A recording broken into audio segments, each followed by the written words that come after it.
Yo, what's good, everybody? Welcome to the J Real Podcast. I'm here in episode 2 with my brother, my boy, none other than Luke. What's up, Luke? How's it going, my brother? Dude, thank you so much for having me. That was a phenomenal intro there. That was amazing. Jay is an incredible individual. If you guys are lucky enough to get to talk to him or know him, you're in the right place and you're blessed. So thank you for listening. Thank you for being here. And thank you for having me, Jay. I appreciate the kind words, man. And just for my audience, I'm a very new podcaster, but I definitely see the value in doing this. And I wanted to invite you on the show because I know you're a grinder. You have very similar background and traits and things that you've done in the past that will make you successful here. And that's why I wanted to invite you on here. Just kind of share your stories and mainly talk about what you're very, very good at, which is branding. But before that, why don't you share your background to the audience and let them know who you are? Yeah, absolutely. Well, everybody out there listening, understand that I came from a place, where I am today was not where I started. I started out as a young kid, grew up in the middle of nowhere, back in the woods. I was 15 years old. I actually couldn't read. I had little to no education because all I did was work on the farm growing up in Delaware, back in the woods, truly a mile back in the woods. I got put into school when my dad found out. My parents split up. He found out I couldn't read. Got put into school, caught up a little bit, but I was at no place to have enough money. My family was pretty much broke. I had no money to go to college. I didn't have enough education to go to college. I saw the military as my only way out. So I went and joined into the United States Army 2 weeks after high school, shipped out to basic training. I became an infantryman. I ended up serving in the Army for about 8 years. During that time, about 3.5 years into the Army, it had helped me gain confidence. It helped me gain leadership qualities and all these different abilities. But I never figured out the financial thing. They didn't teach me how. They didn't, nobody talks about money. Everybody talks about how you don't get paid enough when you're in the military. And so I got this book. My first mentor gave me this book called Rich Dad, Poor Dad. And that book completely changed my life because it opened up my mindset to the fact that I didn't have to be academically gifted to make a lot of money. And so this begins, it started a snowball effect. Very small snowball, but it started the effect going forward to where I started looking for any way to make money, anything I could do to make an extra dollar and save it and invest it. And I started learning about the stock market. I started learning about real estate. I started buying up rental properties as I went deeper and deeper into this. I got my first coach, which led me to get my real estate license. As I went into the real estate world, I started dominating in there, which led me to Grant with the whole sales side. And now I'm a 10X elite coach. I'm a realtor down here in South Florida. I love it down here. It's paradise. Moved down about a year ago. And we're going to dominate this market and own it, just like we've done with every other market we've touched and everything we've done. But that's me. I'm down here building my business, helping many individuals. I point up here because I have all my clients on my board here. And I work with them almost every day. And we help them build brands, build businesses, dominate their markets, just like you've done, Jay, just like I've done. And so that's what we're doing. That's what we're about. That's awesome, man. I definitely commend you for what you've done. I know it's a lot of sacrifice and hard work when we were on active duty, so I could definitely totally relate to that. And obviously, what I've seen, you've been doing extremely well. And do you hear a background noise at all? Yeah, there's somebody upstairs. I hope people see this. Somebody's drilling upstairs right now. I don't know what's going on, but there is a drilling up there. No worries. So here, I can mute myself while you're.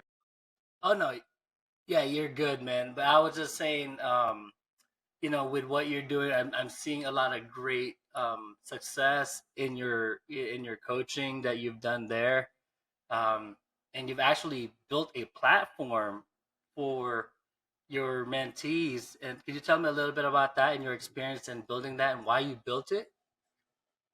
Absolutely. So coaching is a phenomenal thing. Coaching is what came into my life, my first coach, and broke some of those broken beliefs I had about money. I was with a client this morning. We were talking about trading time for money. And it was on my third coaching session ever, second coaching session, to where my coach grabbed a hold of me and he's like, look, you can keep making $27.50 an hour doing Uber, or you can go into the real estate industry and start making $500 an hour as you work deals and as you get better and better at it. But that was massive for me because I went out, took, 2 months of not making any money off Uber, which was scary because that was how I saved up all my money to invest for almost a year. Saved up about $80,000-$90,000 from just doing Uber. But going over to real estate, I made that shift and then, double, tripled that, which was amazing. But walking through that with my clients is very powerful because we get to break through those limiting beliefs and then move into, bigger things and have that impact with them. But there's one issue. And the issue is that, you go into a coaching call, the coach will pour into you for, 30 minutes, 45 minutes, once every week, once every 2 weeks, but it's not enough because we're hit with so much negativity and so much nonsense every single day that you need constant, training, constant education forward that's dripped into you every day. Alex Hormozy, I was listening to him the other day talk about at first, if you just do it for 3 to 6 months, if you do 4 hours a day, like get one of those white timers and turn it to 4 hours, set that thing on a table. And every time you're in Cardone U, you're in my training platform, you're on a coaching call, you're doing something, that timer's ticking down. And when you do 4 hours every day, you will see this massive expanse of information. And some of us absolutely don't need 4 hours every day. We need 15 minutes, a little, touch in, get the mind rate and go make money. But someone that's at absolutely ground zero, there's so much information out there that they need to, bring in. Like every day I learned something new. I was listening to the Power of Positive Thinking this morning while I was going through my morning routine, and it was just crazy. I'm like, how have I not heard this book before? It's so powerful in here. And so it's those little things. And so I built the training platform, just like Cardone University. Mine's very similar to that. It's just, more affordable for people coming out of the military, people just starting out, to where they can come in there and between calls, they can tap into that thing every single day and have a little bit of drip of information to keep them on track between those coaching calls. Because there's so many things that can distract you and pull you back, and the negativity and all the BS going on in society. That's why I built it, because I needed a place for people to get more value, 10x more value. So. No, that's amazing. And excuse me, my voice kind of getting raspy. But with that being said, like, how did you get the opportunity to become a 10x, elite coach, or just a business coach in general and a business advisor? Yeah, absolutely. So starting out, I was actually called up to be an affiliate with Grant because I wanted to promote some of his products on a big website I was building that wraps around education. And then, of course, I got upsell to a business coach, which is what their team always does. If you call up that office, you will spend more money. Careful if you call them up. But I went up to become a business coach. And when I went to my certification, which was the second certification they ever did, that they picked out about 20 people they were looking at to interview. And out of those 20, I think they picked 6 or 7 out of that group to become elite coaches. And they overlooked people in the crowd during certification, people that were engaged and doing well, different tasks and certification process. And so I was, blessed and selected to be one of the elite coaches. And I believe we have 21 elite coaches in the world right now. And of those 21, Grant actually goes out, harvests his clients, brings those clients in, and we directly get assigned those clients with our whatever we're good at. So if someone comes in and wants to build a personal brand, wants to focus on branding, marketing, real estate, then they come to me. If they want to focus on another sector, they might go to a coach that has more, time in healthcare or something like that. So I have currently about 27 clients right now from Grant, which is great. Just got another one this morning. And, people, I had 2 this week that are unfortunately not going to be staying with the program for different reasons.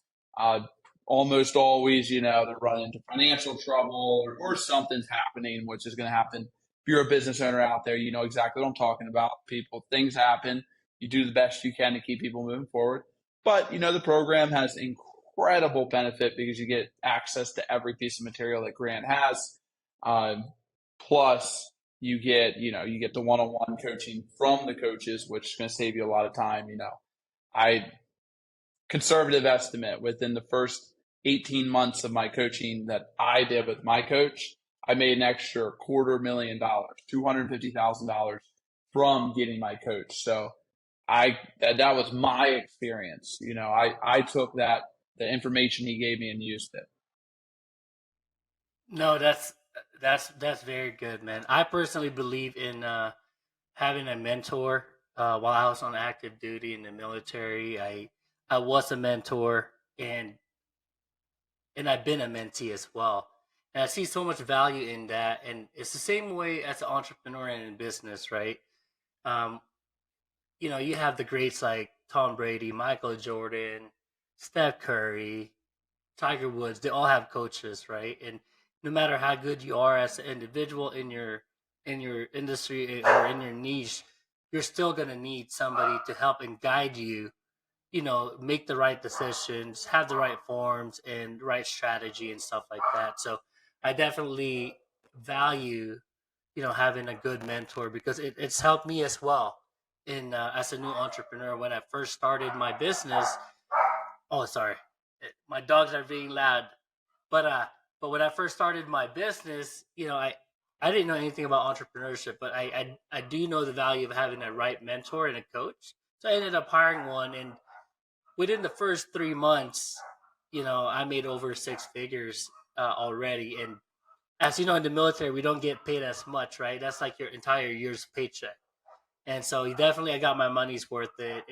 And that's why I too became a business advisor and a coach, just like you, because I know what we can bring to the table, and I know we can help so many people out there, be successful. You talked about the branding side, and could you elaborate more about that and like why you think that's very important as an entrepreneur? Yeah, absolutely. And then just to hit back on the coaching real quick, the two really big things I see with coaching is number one, advice is worth what you pay for it. So if you're getting free advice from people around you, it's probably garbage. You can count on that. So go out there, pay for great advice, and the more you pay for it, the better advice you're going to get. I believe that through and through. At first, when my coach first said that to me, I was like, huh? Like, that doesn't make sense. I thought best things in life were free. And maybe they are, I'm sure they are, when it comes to family. But when it comes to advice, go seek great counsel. If you pay more for a lawyer, you're going to get better service. You pay more for a tax account, you're going to save more money. You pay more for a coach, you're going to get a better experience, you get better coaching. So that's number one. Number two is one of the biggest things I've seen with coaching is that 2 millimeter shift. There's always a 2 millimeter shift that you need to make in your business, in your life, in your branding, in your ads, in your business, whatever it might be. We get so stuck in the day to day that we miss these little blind spots that we have. And when your coach can almost grab your head and turn it just a little bit, just to see something a little bit different, you're going to have that new breakthrough and that aha moment to where it's truly a 2 millimeter shift. And when I was buying real estate, I was so focused on, well, I need to get my next property. I need to get my next property. And my coach said to me, he's like, well, what do you got to do to get it? And I said, well, I need more money because I was focused on next property, next property. If you're a hammer and everything's a nail, you just go hammer. And he said to me, he's like, well, have you considered buying a cheaper property? I was like, well, I can't. It's the price. The price is the price. He's like, are you sure? I was like, yeah, I've been on Zillow and HomeSnap and everything. And then he said, well, what if you looked off market? I'm like, what does that mean? And he's like, oh, well, you just go to an investor and see if they have any properties they want to sell. And that exploded my mind. I went and made $50,000 within 2.5 months on my first deal that I got off market because it was such a good deal. So it's truly that 2 millimeter shift that the coach, the mentor can help you make that's going to challenge your thoughts and get you to see something in a new light, which is so important. When it comes to branding, though, your question on branding, why is branding so important? We've never had more information flow than there is today. There's never been more ads, more, look at Threads just came out and everybody's like, get Threads, it's the 15th, social media platform that now we have to go put content on. Yeah. We've never been more busy. We've never been more saturated with content, with advertisements. We spend, Big Pharma spends more on drug advertisements than any other country ever, every country combined in the world. There's only three companies in the world or three countries in the world that are allowed to even have pharmacy advertisements on TV. It's insane. Like you look at the statistics, but the average person is getting hit with 1,300 commercials every single day. So they have this massive amount of, content or pull towards their influence. They're constantly trying to be influenced towards buying something, towards shopping on Amazon, Prime Day, Easter, every special you can think of. And it's this constant pull somewhere. And so if you're a small business, you out there who's listening to this, watching this, and you're like, look, I'm just trying to sell, personal training. Well, dude, nobody's even thinking about you because you're not unique in your marketplace. You're not known in your marketplace. You don't have attention in your market because there's so much noise to everything else. Submarine exploding. Paris is burning down. Biden's got cocaine in the White House. Like, you name it. There's a disaster every single day. We're in a constant vortex of chaos to where everyone's attention is getting called towards that particular chaotic disaster. Never let a good disaster or good disaster go to waste. The media uses it. Everyone uses it. So you have to come into your market, into your space, and learn how to dominate it. Learn how to go in there and make statements, make my headshot is a blue suit with me. And if you go look at my LinkedIn, my Instagram, my Facebook, my TikTok, my Twitter, any of those platforms, it's all that. You go look me up on Luke Slayball, Google me on Google. You got blue headshot, internet personality, like right there at the top. That's branding myself as that picture. So when people are scrolling through social media and they see that little blue suit face there, oh, hey, that's Luke. And so you begin to do that every day. And then I start talking about real estate. I start talking about business. I start talking about wealth. I start talking about fitness. I start dripping these things in every day, day after day. Frequency and consistency, frequency and consistency.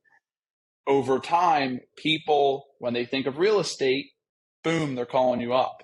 As a realtor, 68% of the time, the first person that the consumer, the buyer or the seller thinks of, the first realtor, they're calling that person, they get that deal 68% of the time, the first contact. So you want to position yourself to be the first person someone thinks of. When, Jay, me and you are at dinner and you say, yeah, I'm looking to sell my house out here, in Cali. I'm like, oh, boom, hey, Luke, he works in Cali, blah, blah, blah. Like, you want to be the first name that friend thinks of so they can refer you business. When they want to buy a house, they think of you. The average American will buy or sell their home every 13 years. One time every 13 years on average. So that means one out of 13 of the people that are on your platform, you got one shot at them every 13 years. There's 1 out of 13. So you need to make sure that, daily you're showing up and creating not just marketing material, not just the loan programs going on right now, but you need to be known as that person that is the realtor, the coach, the business owner, or whatever it might be. So I hope does that make sense? Absolutely. I'm putting myself on mute because it's a gardener in the background. But no, amazing Same stuff. thing. You're good. Amazing stuff that you're sharing with the audience, and definitely very helpful for a lot of new entrepreneurs. And yeah, branding is something that I also learned from Grant Cardone and also my friend Ryan Pineda.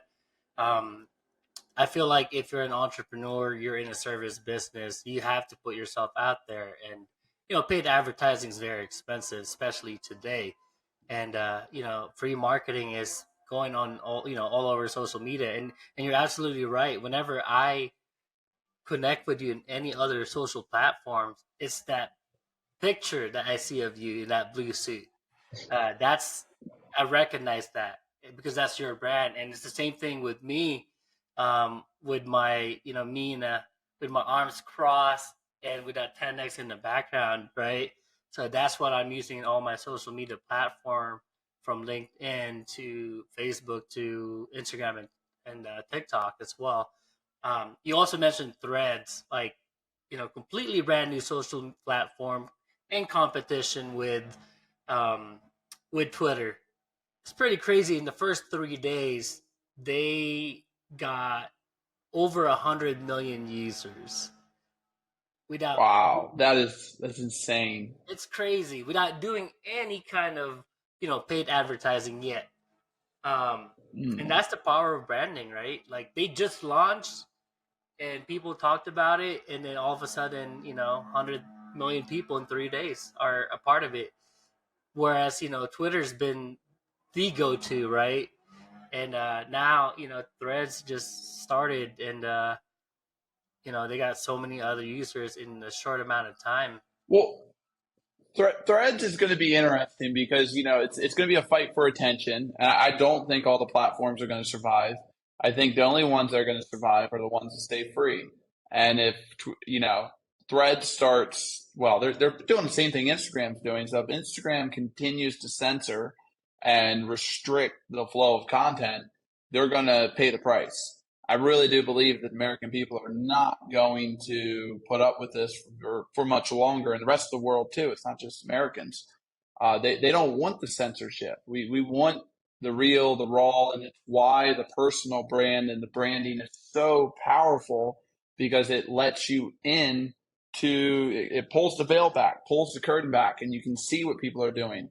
The reason you don't trust big pharma and all these other big companies out there is because you have no idea who runs them, what's going on. You don't know anything. I would challenge every person listening to this, look at how much you trust. And, I believe this. Look, I trust Twitter.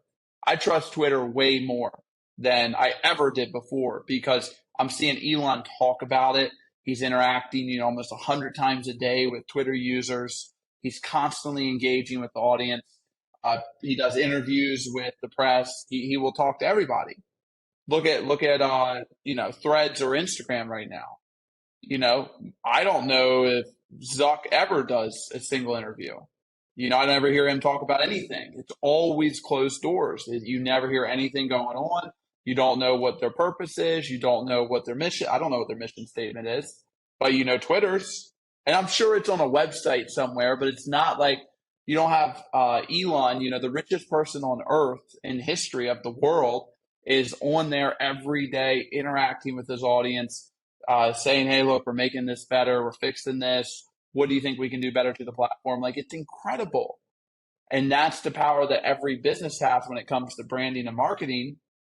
If you take the 10X route, be transparent, share what's going on, share the struggles that you're having, share your wins, shout them from the mountaintops.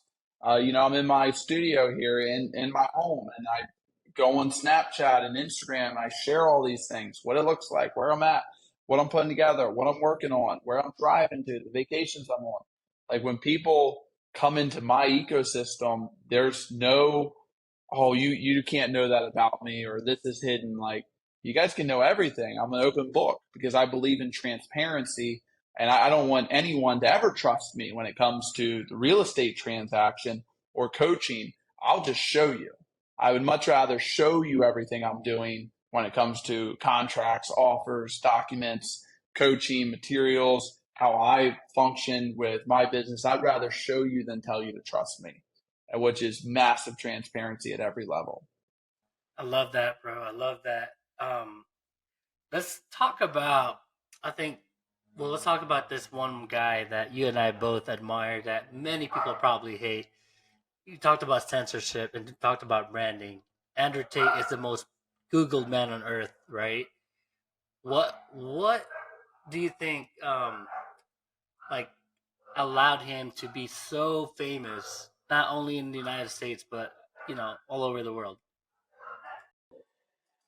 Yeah, he did a lot of things right, and he did a lot of things wrong, and I think that he's backpedaled on those things, but I don't think he really did that wrong. I think he did it right to achieve the goal that he wanted to. And you can say, there's people out there to believe no matter, if the means don't matter if it gets you to the end goal. And I think that was his kind of mindset going into it, to where he did whatever it took. And shoot, maybe more people should have that goal. I don't think he actually hurt anyone. I don't think anything bad happened. I think he just hurt a lot of feelings on the internet, which, quite frankly, I think who cares? Like when it comes down to it, it's the internet. Grow up, get over it. It didn't even exist 15 years ago, or it wasn't used like it is today. Right. But with Andrew, he does the same thing Grant does at a way higher level. He creates massive polarization between two people, two parties, and gets them very angry, and then makes them basically battle each other. And it's very, very smart when you look at the way public speakers do this, where you have to stir the emotions of someone to get them to make a decision. Men are very much more stirred up by sort of being put down in a way, being put down and challenged and told, yeah, well, you'll never be anything if you don't go to the gym or get your money right and this and that. That works on men. It doesn't work so well with women. Women work more with empowering. You want to empower them. So it's kind of no wonder most women don't like Andrew's message in the beginning. Now, today, his message has definitely changed where he's more, take care of your woman, this and that, be with one woman. A lot different, than it was 9, 12 months ago. But, he created polarization within his messaging, which drove massive amounts of people to his follower, his brand, which it worked. And Grant does it to this day. Grant will go online on Twitter, on Facebook, on YouTube, on anything and say some stuff he doesn't necessarily believe, but he'll say it because it's going to drive viewership. And then Grant's a strong believer, and I believe this too, that the trust of your audience is built through consistency. So when Grant goes and pisses someone off and brings them into his network, they might not like him and they're going to sit there and watch his stuff and complain about it, but they're going to see him every day. And as they continue to see him every day, that consistency will build trust. And it's very difficult to not like someone that you trust. And so he will convert them. He'll take them from they don't know him, they're ignoring him, they're laughing at him, they're criticizing him, they're hating him, and then they're admiring him. And that's the same journey I went through to get to Grant, because I didn't like him either when I first saw him. But I went through that whole journey to where I admire him now. It's funny because I've met so many other Grant followers now, fans who didn't like him at first, and that's absolutely true. I see the things that he does when he's branding himself, things that would piss a lot of people off, but it definitely works. It catches attention.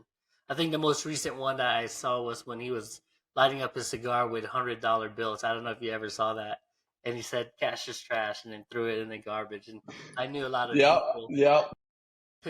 got pissed off about that, and I thought that was brilliant.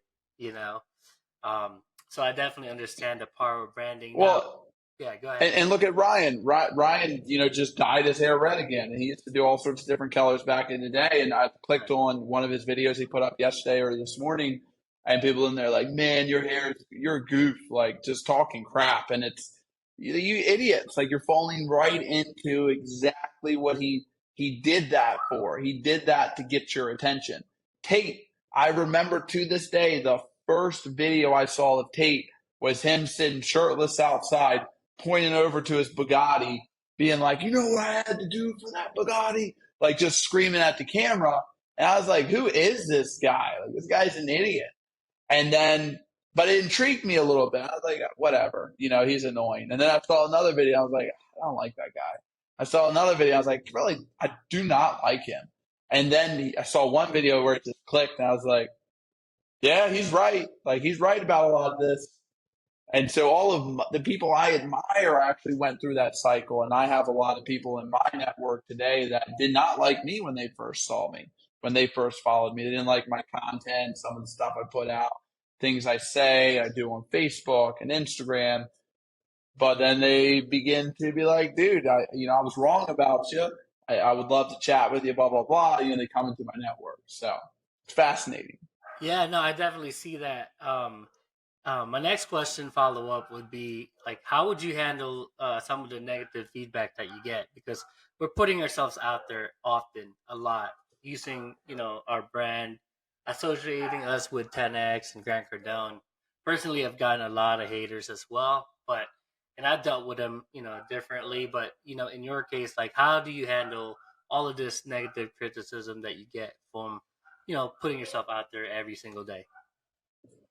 Well, to be completely honest, I don't really handle it very much. And what I mean by that is on Facebook. Like, let's say I make a post on Facebook and some people come in to the comments and start talking trash.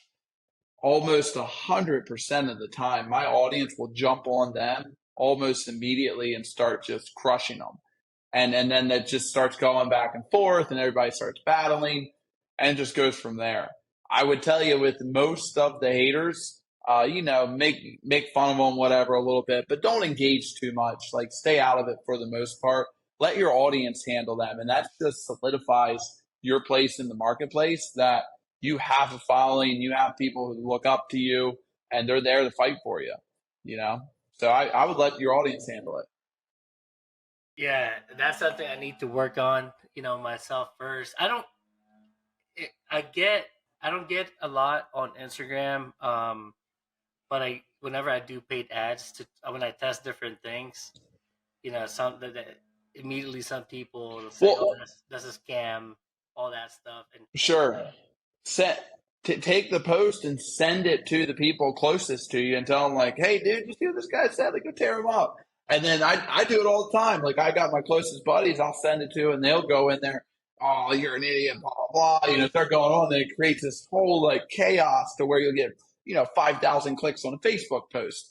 But I had when Reels first came out on Facebook, I put up one talking about the 1% rule in real estate, and that thing shot up to 900 and some thousand views. wow, And it had over a few thousand comments in there. But those few thousand comments, I was public enemy number one. Like, people hated me. They're like, you can't do that in my market. You're an idiot. Because I mentioned like buying a $200,000 house, get $2,000 a month to rent. That's the 1% rule, 1% of your purchase price. If you can meet this criteria, you probably have a great deal. But this is just back in the napkin math. So make sure you actually run your analysis on this property, blah, blah, blah. And they're like, you're an effing idiot. You're a clown. Like, I'm going to report you to your real estate commission. Just all this stuff, just crazy. It was, I looked at it and I laughed because I knew what it meant. It meant that I did something right. The more people hate, the more they're jealous of you that you did what they should have done. Almost always. Like, most people out there, I'm going to say 97% of the people listening to this podcast here, listen to this on social media, you're a wise, smart person who can go out there, put out content. You're never going to make yourself look like an idiot. So anyone that comes in and says you're an idiot, blah, blah, blah, they're just jealous of you. Now, there's the 3% that might do some dumb stuff. All right? I hope you're not 3%. If you are, hit up me or Jay. We'll help you out, fix that. But make sure that, just go do it. Like, do not let these idiots dictate your life. Like, I almost want people to come into my stuff and please start trouble, start whatever, because that was the reason that video went to 900,000 views, because everybody was commenting and it was just driving the algorithm like crazy. The most important thing you can do in a social media algorithm, whether it's TikTok, Facebook, Instagram, any of these platforms, is stopping the scroll. The more you can stop the scroll, the more. Oh, can you still hear me? Yeah, there we go. The more you can stop the scroll, the higher your views are going to be, the higher your likes are going to be, the more engagement you're going to have, because Instagram's actually going to push that out. TikTok's going to push it out. If I get onto Instagram right now and I start scrolling I'm scrolling through, nothing's getting my attention. Don't care, don't care, don't care. Oh, I'm going to go check TikTok. So I'm going to leave Instagram, which means they're not getting any ad dollars. I'm going to go over to TikTok and start scrolling there. If TikTok stops me, they can stop the scroll, then, I'm going to, they just make money. And this is why Andrew, even though he's one of the most hated people in society by these social media platforms, and he had his master plan where thousands and thousands and thousands, hundreds of thousands of people have accounts of him putting out his content. The algorithm still pushes his content because he stops the scroll so much to where it makes Instagram and Facebook and TikTok, it makes all of them money. So they continue to push him because they make money. Even though they hate him, they still encourage that algorithm. So when you're thinking about making content, make something that's going to stop the scroll. Make something that's going to make people be like, what did he just say? Like whether it's right or wrong, whatever.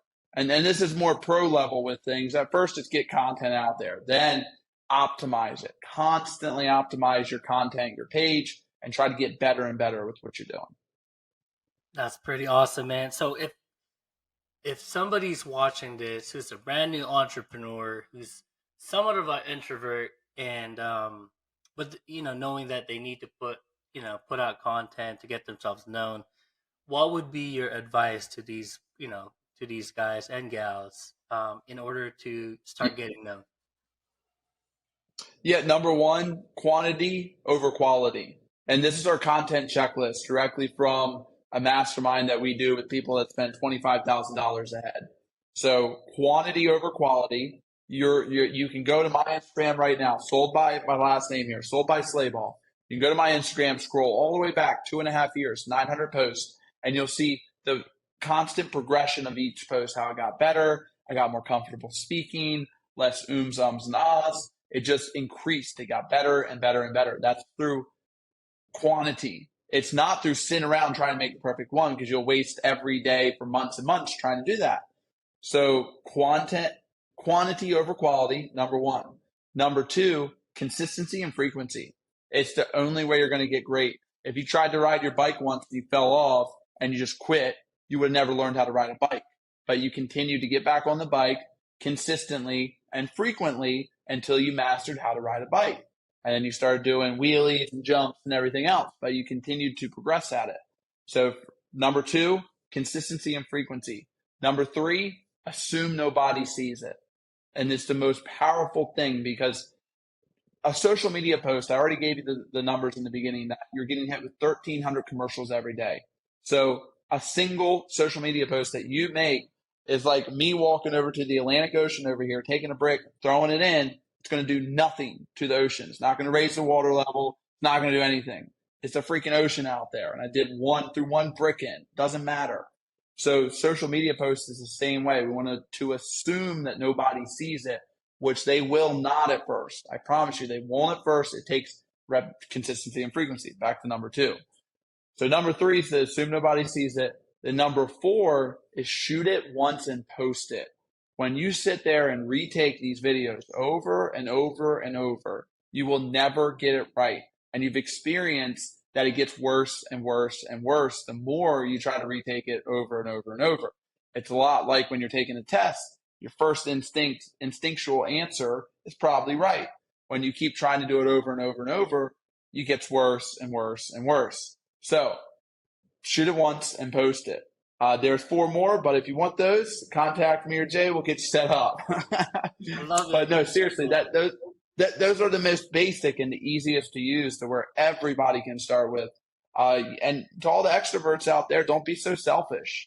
Don't be the type of person that has to stay in your own little bubble, scared to go out there. Grant talks about this all the time, but you're being selfish. Like, if you have a great product, a great service, others deserve to do business with you and use that. And the more you want to be this thing you identified yourself as, the more you're not going to help people, and the more you're not going to have your impact and mission. So don't be selfish. Some amazing golden nuggets from Mr. Luke. Bro, I appreciate your time, man. I know you're a busy guy. I know you're doing different things, from the real estate business all the way to your coaching side.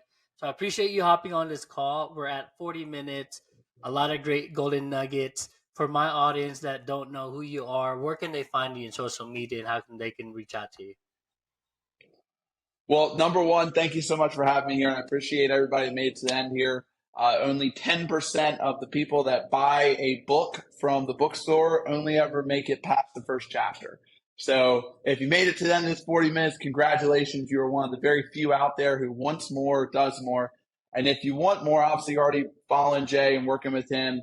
You can find me over at Sold by Slayball on Instagram, Facebook. It's just Luke Slayball. You go to my website, so also soldbyslayball.com. I'm sure we'll put some links in here. Follow me on there. Shoot me a message if you got questions. I'm always happy to help. I am down here in Fort Lauderdale, right north of Miami, Florida. I work with buyers, investors, sellers, and we are pushing the boundaries of what's possible with real estate when it comes to multifamily, the luxury market. I'm happy to work with you and help you. I have provided a tremendous amount of value to my clients, and every single call I get on with them, I'm happy to do the same for you. Awesome, my brother. Thanks so much, man. And I'm sure I'm going to see you at one of the workshops soon, but I'm actually going to be there August 1st to the 4th back in Dude, I'll Miami. be there. See you there. Absolutely. So we'll see each other again. Absolutely. And let's collaborate, bro. But thanks again for your time. And for the rest of the viewers, I appreciate you guys tuning in. Until the next episode, take care and be great. Peace. Thank you, man. Thank you for having me.